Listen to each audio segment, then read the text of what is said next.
como para arrancar?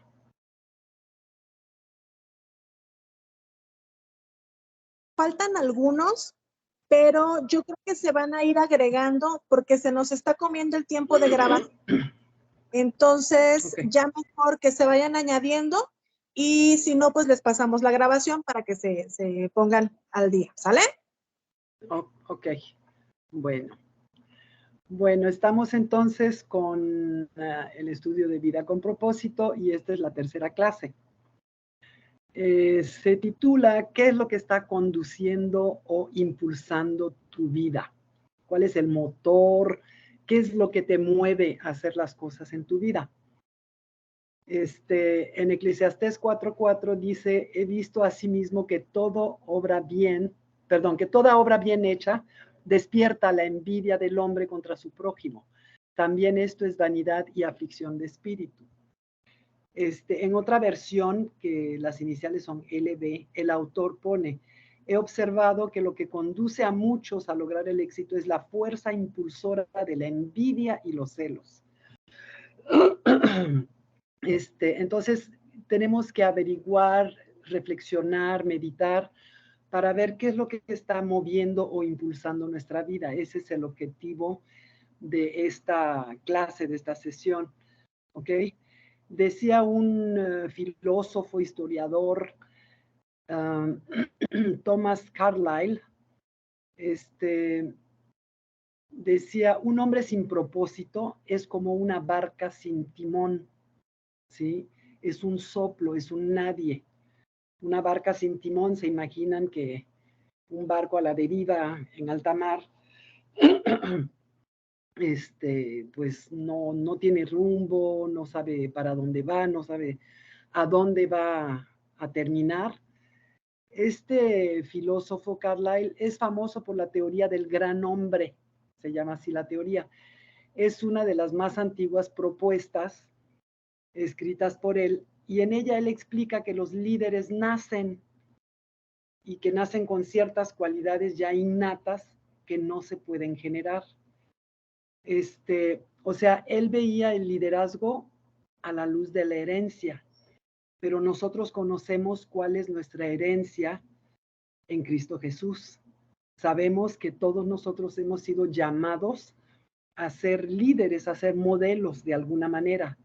Entonces, esto tiene que ser de alguna manera un motor para nosotros. O sea, no tenemos que nacer con ciertas cualidades, sino que Cristo las va a ir desarrollando en nosotros a medida que le conocemos y a medida que indagamos su palabra. Entonces, la vida de cada uno de nosotros es impulsada por algo, ¿sí? Y lo que quiero que reflexionemos hoy es eso. ¿Cuál es la fuerza que impulsa tu vida? Puede ser que en este momento le esté conduciendo o dirigiendo un problema, una presión, una fecha tope, tengo que pagar la tarjeta de crédito, un estrés, ¿sí? O puede que la esté conduciendo un recuerdo tal vez doloroso, un temor o una creencia inconsciente. Hay cientos de circunstancias, valores y emociones que pueden conducir nuestra vida o dirigirla o impulsarla. Vamos a analizar hoy 5 de las fuerzas más comunes que pueden impulsar nuestra vida. Por ejemplo, una de ellas es la culpa. Muchas personas son manejadas por la culpa, se pasan la vida huyendo de sus remordimientos y tratando de esconder su vergüenza. Las personas que son guiadas por la culpabilidad son manipuladas por sus memorias, permiten que su pasado controle su futuro. Entonces, inconscientemente se castigan a sí mismas saboteando su propio éxito. Y si bien es cierto que nosotros, pues nuestro presente y nuestro futuro están determinados por nuestro pasado, pero no tenemos que ser prisioneros o esclavos del pasado, ¿sí? El propósito de Dios no se limita a tu pasado. Él transformó a un Moisés asesino en un líder. a un Gedeón cobarde en un valiente héroe. Y Él también puede hacer cosas maravillosas con nuestras vidas, ¿sí? Dios es especialista en darle a las personas un nuevo comienzo, una nueva oportunidad, ¿sí? La Biblia dice que dichoso aquel a quien se le perdonan sus transgresiones, cuyos pecados son cubiertos. Entonces, no podemos dejar que la culpa nos maneje, que la culpa nos manipule, que la culpa sea como que nuestro modus vivendi, ¿sí? Tenemos que poder superar esas culpas, perdonarnos a nosotros mismos y recibir el perdón de Dios a través de Jesús. Otra de las fuerzas motoras que pueden guiar la vida de las personas es el resentimiento o el enojo, ¿sí? Hay personas que se aferran tanto a sus heridas que nunca logran superarlas. En lugar de perdonar a quien los haya herido para librarse de ese dolor, se lo repiten una y otra vez y se lo vuelven a imaginar y lo vuelven a recordar. Entonces las personas que son conducidas, digamos, por ese resentimiento o ese enojo, se cierran, internalizan su enojo y algunas otras, bueno, explotan cuando están con otras personas y a veces no las personas indicadas, ¿sí? El resentimiento, al final de cuentas, al que daña es al que está resentido, a la persona herida. La otra persona igual y ni sabe que está resentido, no siente nada, o sea, o a lo mejor se olvidó del asunto, de lo que sucedió y siguió normal con su vida, ¿sí? Pero uno continúa ardiendo, adolorido, ¿sí? Y perpetuando el pasado. Pero el pasado ya pasó, ¿sí? No hay nada que podamos hacer para cambiarlo. Lo único que podemos hacer es ir hacia adelante. Perdón, es vencer esa amargura. Por nuestro propio bien, tenemos que aprender de esa herida, de esa situación que hubo donde nos lastimaron, aprender de ello y soltar para poder seguir adelante. Porque preocuparse así al extremo por el resentimiento pues no tiene sentido, ¿sí?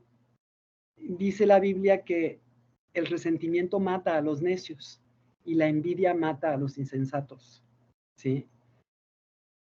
En otra versión dice, es cierto que al necio lo mata la ira y al codicioso lo consume la envidia. Hasta ahí vamos bien, ¿sí? Si voy muy rápido me dicen, si voy demasiado lento también. Yo nada más me quedé con la duda de la cita de Eclesiastés 4, ¿qué? Al inicio. 4:4. Gracias. Ajá. Ok. Ajá, entonces dijimos que íbamos a ver las 5 cosas principales que normalmente manejan o guían la vida de las personas. Me incluyo, o sea, nuestras vidas. ¿Sí? La tercera es el temor. Mucha gente vive atemorizada y eso es lo que impulsa su vida. ¿Sí? El temor puede ser el resultado de muchas cosas, de muchos traumas, de expectativas no cumplidas, de haber crecido en un hogar donde hubo un control al extremo. Muchas cosas pueden crear ese temor, pero a menudo nos perdemos de grandes oportunidades por miedo a arriesgarnos. Entonces el temor se vuelve como una prisión. En lugar de arriesgarnos, siempre vamos a lo seguro, evitamos tomar riesgos y entonces siempre mantenemos un status quo, ¿sí? Y nos impide llegar a lo que Dios quiere que nosotros seamos, ¿sí? Tenemos que luchar contra el temor con las armas de la fe y el amor. La Biblia dice, en el amor no hay temor, sino que el amor perfecto echa fuera el temor. Eso está en 1 de Juan 4:18, ¿sí? El que teme espera el castigo, así que no ha sido perfeccionado en el amor. Entonces, como el temor nos debilita, una vida llena de temor, con miedo de la muerte, miedo al juicio, todo tipo de temores, es una vida que todavía no ha sido formada totalmente en Cristo. ¿Sí? Si dejamos que nuestros temores nos manejen, estamos perdiéndonos de la dimensión a donde nos quiere llevar el Señor. Una cuarta fuerza que puede mover la vida de muchas personas es el materialismo, ese deseo de adquirir más y más y más cosas, de poseer, se convierte en la única meta de sus vidas. Es esa fuerza que los lleva a siempre querer tener más y más. Y está basado en ideas falsas que nos hacen creer que el tener más nos va a hacer más felices, más importantes o nos va a dar más seguridad, ¿sí? Pero esas ideas son falsas. O sea, las posesiones solamente nos dan una felicidad temporal, ¿sí? Y como las cosas no cambian, eventualmente nos vamos a aburrir y entonces queremos una versión mejor, el último celular, el último carro, o sea, estamos manejados por siempre poseer más cosas y poseer lo más nuevo, porque además es un mito pensar que si tengo más, seré más importante, porque mi valor como persona y el valor de mis posesiones no son lo mismo, o sea, no vale lo mismo la vida de un ser humano, la esencia de un ser humano, que las cosas materiales, ¿ok? Nuestro valor no está determinado por lo valioso de nuestras posesiones, ¿sí? Dios dice que las cosas más valiosas de la vida no son cosas materiales. Y, por ejemplo, hay un mito muy común acerca del dinero, es que al tener más, eso es lo que nos va a dar más seguridad. Pero no vamos a estar más seguros porque la riqueza se puede desvanecer en un instante, ¿sí? Por muchos factores, o sea, y no tenemos el control sobre esos factores. Entonces, de la noche a la mañana, la riqueza o los bienes materiales o el dinero se pueden esfumar, ¿sí? La verdadera seguridad solamente se puede encontrar en lo que nunca se nos puede quitar. Y esa es nuestra relación con Dios. Esa relación nadie nos la puede quitar. Y es lo único que nos puede dar verdadera seguridad. Y lo que nos da nuestra importancia es el valor que tenemos a los ojos de Dios. Es la manera en que nos valora el Señor, ¿sí? ¿Cómo nos valorará que dio a su Hijo, la vida de su Hijo por nosotros? ¿Cuántos de los que estamos aquí daríamos a un hijo por alguien que ni conocemos o por alguien que nos ha incluso lastimado? Pero eso es lo que valemos para Dios. Entonces, necesitamos tratar de buscar nuestro valor en eso, en nuestra relación con Dios, en el amor de Dios que Él tiene hacia nosotros y en el valor que nosotros tenemos para Él. La quinta es la aprobación. A veces vivimos solamente para la aprobación de los demás. Tenemos esa como necesidad de ser aprobados, de qué van a decir, qué van a pensar, cómo me voy a ver o cómo me van a ver, ¿sí?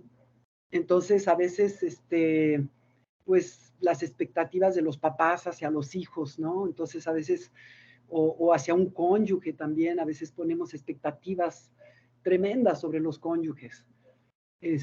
A veces buscamos la aprobación de los maestros o de los amigos y dejamos que esas cosas controlen nuestra vida. Hay mucha gente ya mayor, ya grande, no te puedo decir, no les puedo decir edad, pero personas ya mayores que siguen buscando como que quedar bien con los papás, o sea, buscan la aprobación de sus papás. Esos son como traumas que venimos arrastrando desde la niñez, porque tal vez los papás pusieron expectativas exageradas en los hijos, pero sí, nosotros necesitamos a veces la aprobación y eso no es algo bueno, porque entonces si, o sea, no todo el mundo nos va a apreciar, no todo el mundo, no le vamos a caer bien a todo el mundo.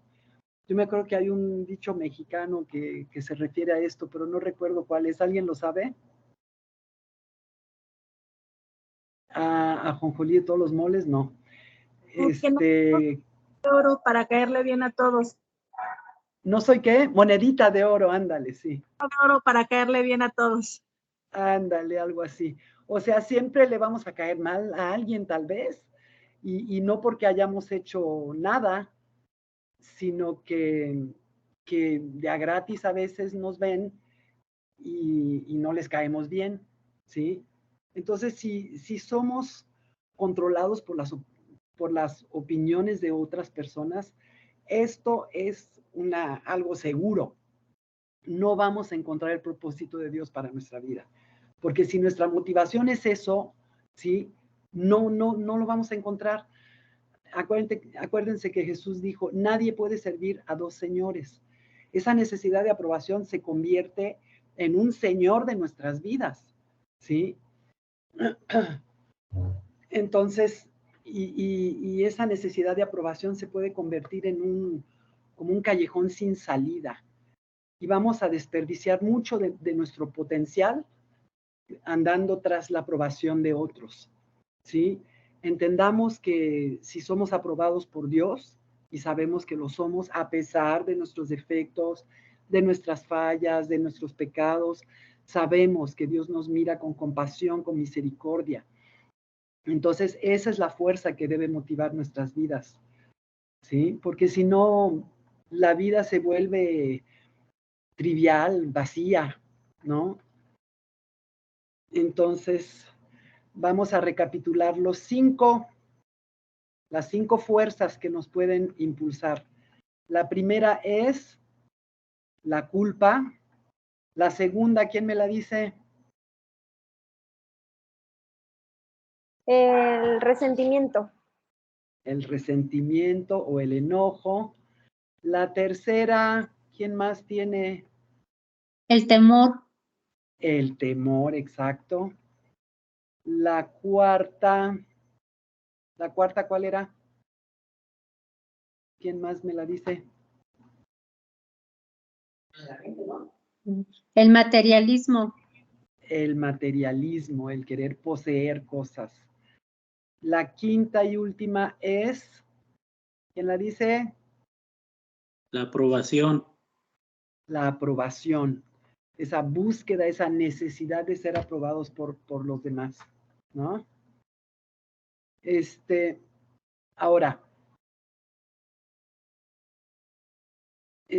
sin un propósito, nuestra vida se vuelve como un movimiento, como esa barca, ese barco sin timón, como un movimiento sin significado, que no tiene rumbo, ¿sí?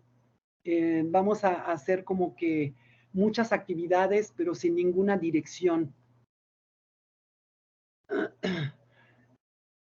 Ahora, hay los beneficios de vivir impulsado por los propósitos, o sea, de tener un propósito en nuestras vidas. También vamos a resumirlo en cinco puntos principales hoy, ¿ok? Existen muchos beneficios, obviamente, de tener un propósito en nuestras vidas, pero vamos a ver 5 de ellos, de los grandes beneficios de vivir una vida con propósito. El primer beneficio es que el conocer nuestro propósito le da significado a nuestra vida, ¿sí? Nosotros fuimos creados para tener significado, para que nuestra vida tenga significado, que tenga un valor, ¿sí? La gente trata de usar métodos como la astrología, la adivinación, los psíquicos y no sé qué para descubrir cuál es su propósito en la vida o qué es lo que va a pasar en su vida, ¿no? Cuando nuestra vida tiene significado, podemos aguantar casi cualquier cosa, ¿sí? Cuando no tenemos, no conocemos el significado de nuestra vida, pues todo es insoportable, ¿sí? O sea, hasta levantarnos de la cama nos cuesta. está la anécdota de un joven de 20 y pico de años que escribió: me siento como un fracasado porque estoy tratando de ser algo y ni siquiera sé qué es. Lo único que sé es cómo sobrevivir. Si algún día descubro mi propósito, me sentiré como que estoy empezando a vivir. Interesante, ¿no? Que un joven en sus 20 y picos, o sea, tan jovencito, es interesante y es triste, ¿no? Que diga, o sea, no le veo, perdón, sentido a mi vida, ¿no? O sea, lo único que sé es sobrevivir. Entonces, y dice que cuando descubra el propósito de su vida, entonces sentirá que está empezando a vivir. ¿Mm? Pero pues nosotros sabemos que sin Dios la vida no tiene propósito, ¿sí? Porque lo podemos buscar en muchas cosas, pero van a ser las cosas equivocadas. Si no buscamos nuestro propósito en Dios, ¿sí? No la vamos a hacer. Entonces, sin Dios, la vida no tiene propósito. Y sin propósito, la vida no tiene significado. Y sin significado, la vida no tiene ni importancia ni esperanza. ¿Sí? Hay muchos personajes bíblicos que expresaron tal vez algo parecido a lo del jovencito ¿no? Cuando se sentían a veces fracasados también. Isaías 49:4 dice: en vano he trabajado, o sea, sin lograr un propósito. He gastado mis fuerzas sin provecho alguno. Job también dijo: mis días se van más veloces que una lanzadera y sin esperanza alguna llegan a su fin. También Job dijo: aborrezco mi vida, estoy cansado de vivir, ¿no? Es lo que significa. No he de vivir para siempre. Cuando le dijo a su amigo: déjame pues, ya que mis días solo son vanidad. O sea, mi vida no tiene sentido, es lo que estaba diciendo Job. Y él se quería morir, porque yo creo que la mayor tragedia no es la muerte. Es mejor la muerte que una vida sin propósito, o sea, que estar vivo sin saber para qué estás aquí, ¿no? La esperanza es algo esencial para nuestras vidas, casi como el agua y el oxígeno, ¿sí? Entonces, el sentir que tu vida no tiene sentido, yo siento que es algo muy grave. Hay un doctor que descubrió que él podía prever o predecir cuáles de sus pacientes, él es un cancerólogo, cuáles de sus pacientes con cáncer sanarían, ¿sí? Solo haciéndoles una pregunta. Les preguntaba: ¿usted quiere llegar a los 100 años? Y los que tenían así como que mucho sentido del propósito de sus vidas, contestaban que sí, ¿sí? Y los que no, pues contestaban que no, pero él se dio cuenta que un gran porcentaje de los que contestaban que sí, ¿sí? Eran los que se curaban. Los que contestaban no de por sí ya no tenían esperanza. Entonces sabemos que la mente es un órgano muy poderoso. Entonces, como que ellos, por la misma falta de ganas, no sobrevivían o no superaban el cáncer, ¿sí? La palabra de Dios dice en Jeremías 29:11: porque yo sé los pensamientos que tengo acerca de ustedes, pensamientos de paz y no de mal, para darles el fin que esperan. O sea, puede que nosotros nos enfrentemos a veces a situaciones que nos parezcan imposibles, pero la Biblia dice: a aquel que es poderoso para hacer todas las cosas mucho más abundantemente de lo que pedimos o entendemos, según el poder que actúa en nosotros. O sea que Dios, eso está en Efesios 3:20, Dios es capaz de hacer mucho más de lo que nosotros ni siquiera nos atreveríamos a pensar o a imaginarnos, ¿sí? Los pensamientos de Dios van mucho más allá de los nuestros. vamos al segundo beneficio de conocer el propósito de nuestra vida. El conocer tu propósito en la vida simplifica tu vida, porque de esta manera no estás haciendo cualquier cosa, todo lo que te caiga como actividad lo haces. A veces hacemos muchas actividades inútiles, pero cuando sabemos cuál es nuestro propósito, esto nos ayuda a definir qué actividades vamos a hacer, qué actividades no vamos a hacer, o sea, cuáles son las que no nos van a llevar o nos van tal vez a estorbar incluso para nuestro propósito, ¿sí? Entonces, eso simplifica nuestra vida porque podemos ser selectivos de las cosas que vamos a emprender en la vida. No todo lo que salga, ay, vamos a hacer esto, y sí vamos, o sea, sin saber para qué, ¿no? Porque eso nos cansa mucho. Y porque nosotros por lo general, si abarcamos demasiado, no podemos hacer todo, ¿sí? Y si no podemos acabar todo lo que tenemos que hacer, a lo mejor estamos tratando de hacer más de lo que Dios está esperando de nosotros, o más de lo que Él ya había determinado que hiciéramos, ¿sí? O también es posible que estemos viendo demasiada tele o perdiendo el tiempo en el celular, ¿no? Pero si estamos conducidos por los propósitos, si descubrimos nuestro propósito, eso nos va a dar un estilo de vida más simple, más sencillo, y vamos a poder, digamos, manejar nuestro tiempo de una manera sana, ¿sí? Y eso también nos va a producir paz mental, ¿sí? Dice, tú, Señor, das paz perfecta a los que mantienen firme su propósito y ponen su fe en ti.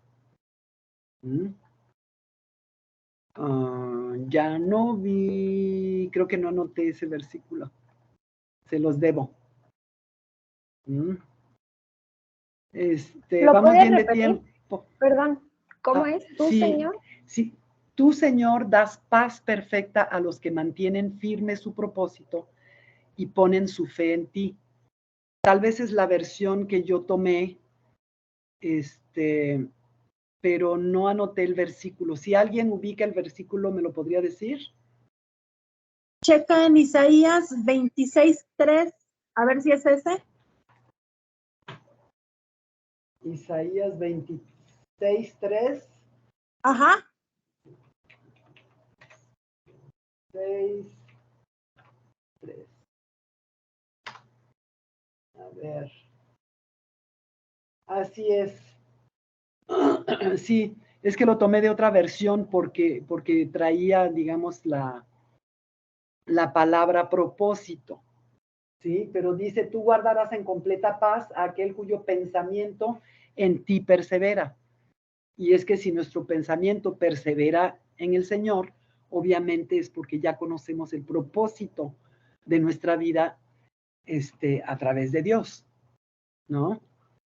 En este podría traducir propósito con perseverancia. Ajá, ajá. Sí, o sea, al conocer el propósito, al saber a dónde vas, pues perseveras en lo que tú quieres lograr. Perseveras en una dirección. ¿Sí está claro? Ok. Tercer punto. Ay, perdón. Sí, dime. Es que en una de las versiones que encontré dice, al de firme propósito guardarás en perfecta paz y luego el resto, ¿no? Ándale. Entonces justo Sí. o sea, hace un énfasis no solamente en el propósito, sino en la firmeza que tiene alguien, o sea, la perseverancia que tiene alguien dentro de su propósito. Así es, así es.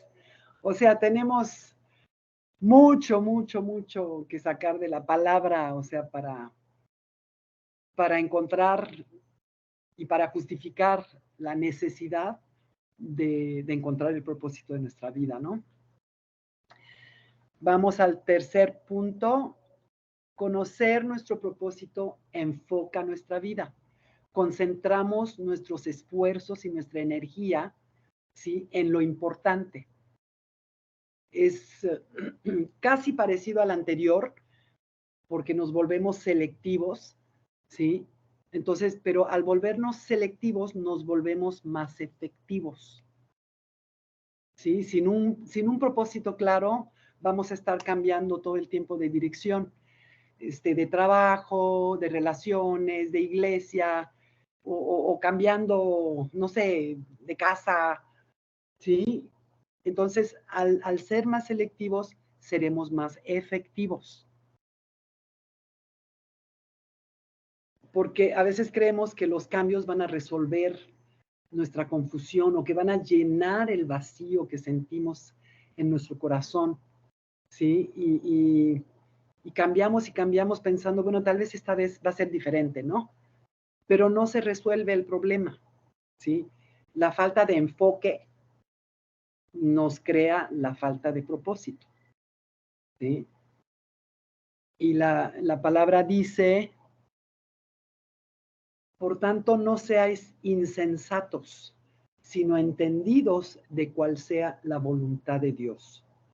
La voluntad de Dios, al final de cuentas, es la que tiene que ser nuestro propósito. Eso está en Efesios 5:17. Otra versión dice, no vivan descuidadamente sin pensar. Asegúrense de que entienden lo que el Señor quiere de ustedes. Por ejemplo, podemos entender el poder del enfoque, lo que se llama enfoque, al observar la luz. La luz, cuando está difusa, tiene poco poder o poco impacto, ¿sí? Pero si la concentramos, por ejemplo, si tomamos una lupa y hacemos que pase un rayo de sol y la enfocamos sobre una hojita, ¿sí? Que esté en el piso o algo así, se enciende la hoja, se quema la hoja. Lo he intentado incluso con hojas de papel y se quema la hoja de papel cuando la luz atraviesa la lupa y que se concentra y se enfoca en un solo punto. ¿Sí? Ese es el poder del enfoque.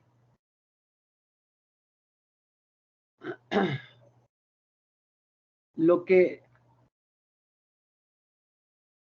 tenemos que entender es que no debemos confundir la actividad con la productividad. O sea, no el hacer 1000 cosas nos hace verdaderamente productivos.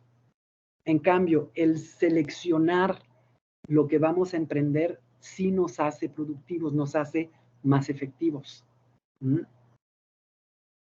Podríamos estar, bueno, yo conozco mucha gente que está muy ocupada, todo el tiempo está ocupada, pero te preguntas, ¿y qué es lo que está haciendo?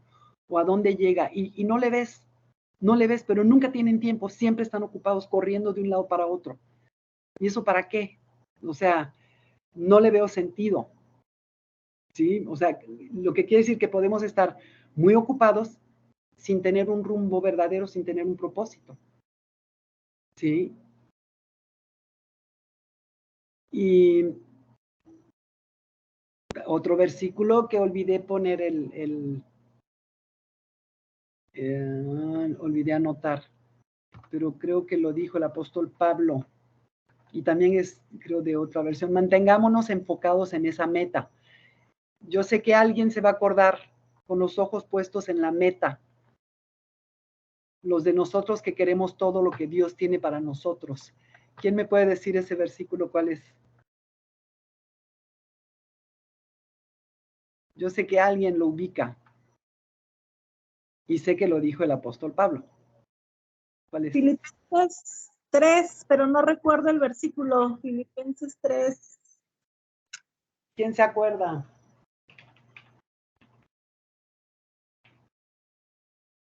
Pero sí ubican cuál es, ¿verdad? ¿Sí ubican el versículo que es?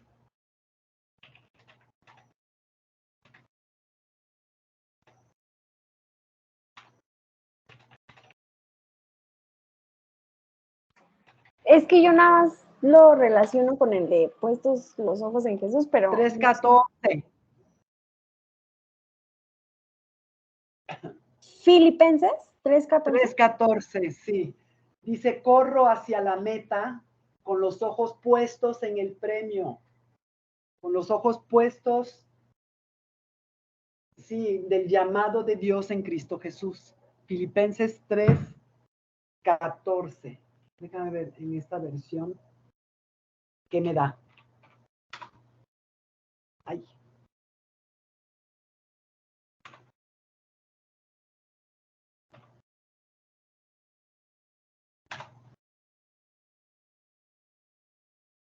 Prosigo a la meta, al premio del supremo llamamiento de Dios en Cristo Jesús.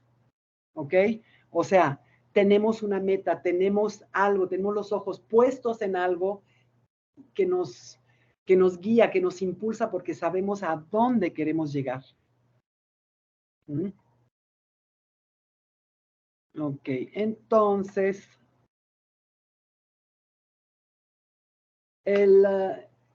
la cuarta fuerza o el cuarto beneficio más bien de conocer nuestro propósito es que eso le da motivación a nuestra vida, ¿sí?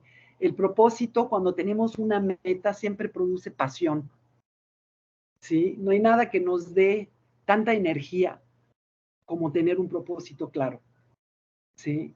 Pero cuando no tenemos un propósito, no hay pasión. O sea, sentimos como que nuestras actividades no tienen sentido, sí, no tenemos la motivación, la pasión para hacer las cosas. Por lo general, cuando sentimos que el trabajo, que nuestro trabajo no tiene sentido, no es por el exceso de trabajo que nos cansa, ¿sí? Lo que nos consume las fuerzas y nos roba nuestro gozo, ¿sí? No es el exceso de trabajo, es el trabajar sin una meta, ¿sí? Un trabajo sin sentido.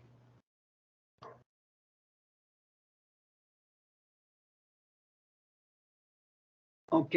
El quinto beneficio es de conocer nuestro propósito, es que nos prepara para la eternidad. Muchas personas se pasan la vida tratando de dejar una herencia, un legado duradero aquí en la tierra. Perdón, quieren ser recordados cuando ya no estén aquí, ¿sí? Pero al final de cuentas, lo que más va a importar no va a ser lo que otros digan de su vida, sino lo que Dios diga. La gente le cuesta darse cuenta que todos los logros eventualmente alguien los va a exceder, alguien los va a superar, ¿sí? O sea, los deportistas pueden llegar a un récord hoy y ser aplaudidos y ser la noticia del día, y mañana, pasado o en una semana, otro le rompe el récord, y entonces el primero pasa al olvido y el nuevo récord es el que está en la mente de la gente, ¿sí? Entonces, ese tipo de cosas pasan muy rápidamente. Y las cosas terrenales pues se desvanecen, y digamos, los aplausos y homenajes de los seres humanos pues se olvidan. En cambio, el tener el propósito en nuestras vidas es saber qué es lo que Dios piensa. O sea, decíamos que el quinto punto es que nos prepara para la eternidad. Cuando lleguemos a la presencia de Dios, porque Romanos 14:10 dice, porque todos compareceremos ante el tribunal de Cristo, todos.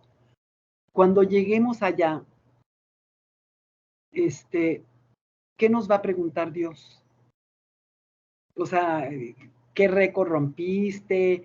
¿O en qué fuiste famoso? Nada de todo eso. Al final de cuentas,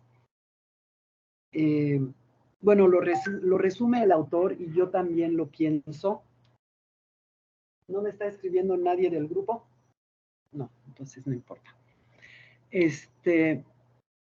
También pienso lo mismo, ¿no? O sea, que las preguntas de Dios van a ser, ¿qué hiciste con mi hijo? ¿Qué hiciste con Jesucristo? ¿No? O sea, imagínense que lleguemos a la presencia de Dios y nos pregunte, ¿qué hiciste con Jesús? Los que no tienen a Cristo, ¿qué podrán contestar? ¿Mm? Y luego, la segunda pregunta, según el autor, pero que también yo voy en ese sentido, es, ¿qué hiciste con lo que te di? O sea, los dones, todo lo que Dios puso en nosotros para lograr su propósito, ¿sí? ¿Qué hicimos con eso? Si desperdiciamos los dones, todas las capacidades que tenemos, porque acuérdense que dije al principio, ese filósofo Carlyle creía en que el ser un líder o el poder enseñar o dirigir a otros era algo que se heredaba en los genes, que no se podía adquirir. En cambio, yo sí creo que cuando venimos a Cristo hay muchas cosas que desconocemos y el Señor nos abre el entendimiento y nos empieza a preparar para que hagamos su propósito. Todos los talentos que nos ha dado. También a veces el Señor nos ha puesto muchas oportunidades en nuestras vidas y no las hemos aprovechado, ¿no?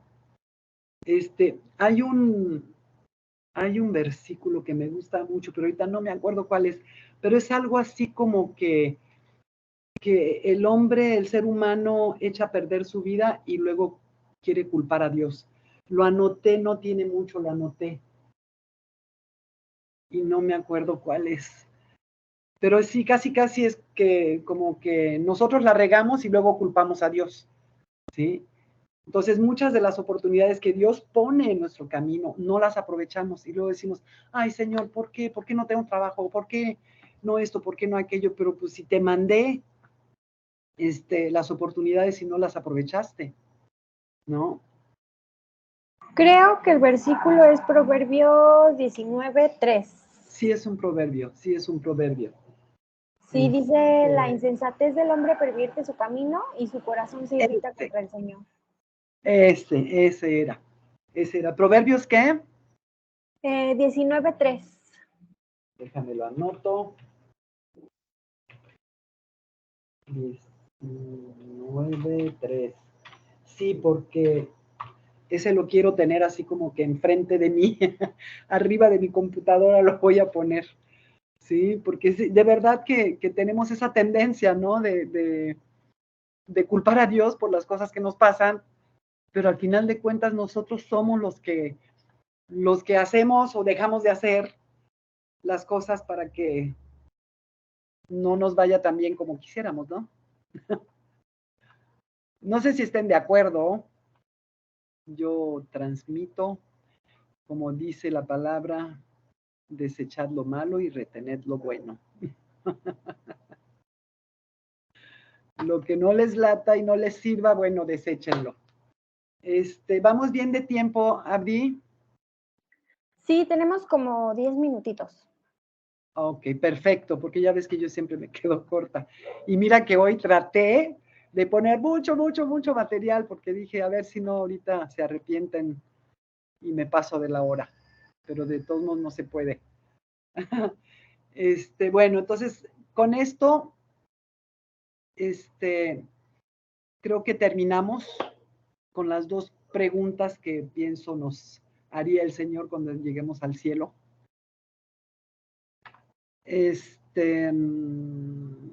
Ok.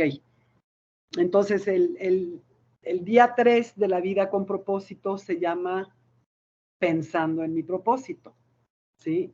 Dijimos que cada lección o cada capítulo o cada día de los 40 días terminaría con un punto para reflexionar, una pregunta y un versículo, ¿ok?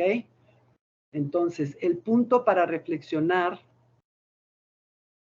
es vivir con propósito es el camino a la serenidad.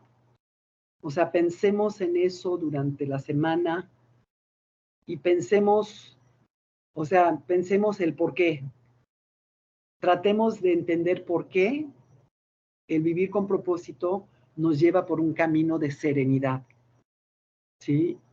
El versículo para recordar es el de Isaías 26:3. Tú guardarás en completa paz a aquel cuyo pensamiento en ti persevera, porque en ti ha confiado. Hay otra versión que dice: tú, Señor, das paz perfecta a los que mantienen firme su propósito y ponen su fe en ti. ¿Mm? Y la pregunta va a ser, si le preguntáramos a tu familia o a tus amigos, ¿cuál es la fuerza que impulsa tu vida? ¿Qué crees que contestarían? O sea, ¿qué crees que dirían tus amigos o tus familiares que es la fuerza que está motivándote o impulsando tu vida? Y para esta semana vamos a tener no una, sino dos preguntas, ¿ok? Piensen en la primera. O sea, ¿qué dirían mis amigos o mis familiares que es la fuerza que impulsa mi vida? ¿Ok? Busca la respuesta a esta pregunta. Y la segunda es, ¿y cuál quiero yo que sea? ¿Cuál quiero yo que sea el motor de mi vida? ¿Sí? Y contéstate esa pregunta. ¿Ok? Y pues tan. Hemos terminado por hoy.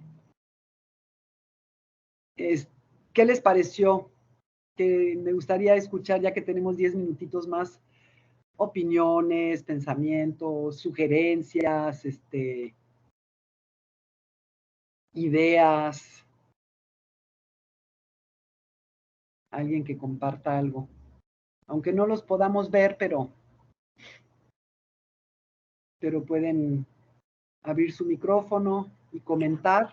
A mí me gustó mucho, creo que me gusta mucho cuando nos pones como la tarea, casi de decir, este versículo más o menos, y entonces como que, bueno, a mí me provoca como querer buscar y saber cuál es, y es como una manera de leerlo, como reflexionar en el versículo y comentarlo, desde la misma palabra, como que ver cuál es el principio que viene en ese versículo. Me gustó mucho esa dinámica que hoy retomamos, participó un poco la pastora y pues me gusta bastante. Me gustaría mucho escuchar también a los demás, si tienen algo que decir al respecto de ese versículo, leerlo en varias versiones como ahora, creo que está muy, muy bien. Ok. ¿Alguien más tiene comentarios, sugerencias?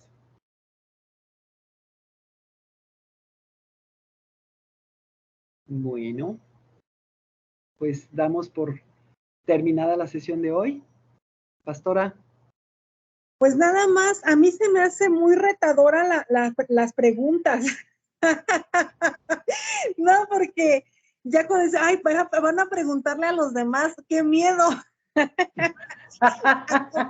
Ver que no debemos vivir por lo que los demás piensen o todo esto, pero sin embargo, sí es retador, porque pues a veces pensamos que nos vamos dirigiendo de una forma, pero pues los que están alrededor pueden ver, ¿no?, la realidad de nuestra vida en algunas ocasiones, ¿no? Y Claro. Y me acordaba de un momento en el que el salmista le decía al Señor, muéstrame la realidad de lo que yo soy. Ajá. Eso hasta nos llegamos a tratar de engañar a nosotros mismos, pensando que vamos caminando o justificando nuestro caminar, cuando Dios dice, hey, espérate, y es por aquí, y déjate guiar, y déjate de ponerte como tú crees que puedes, y dejarte guiar por Dios. Así que qué retadora las preguntas, la verdad.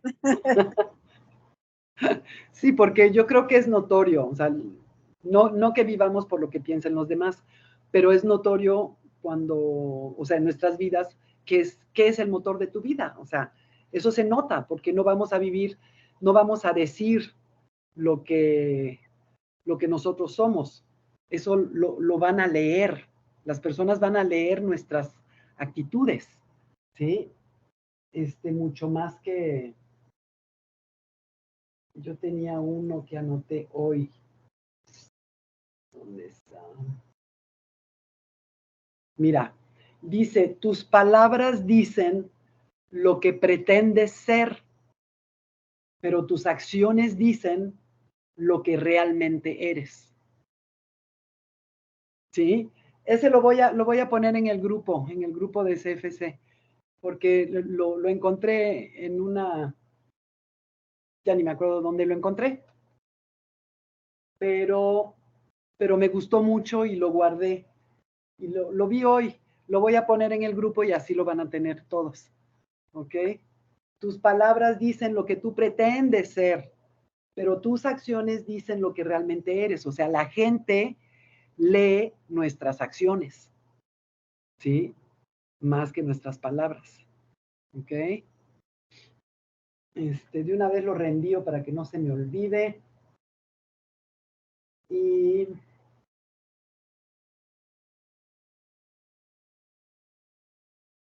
Y pues ya por hoy hemos terminado. Ya lo reenvié, ¿eh?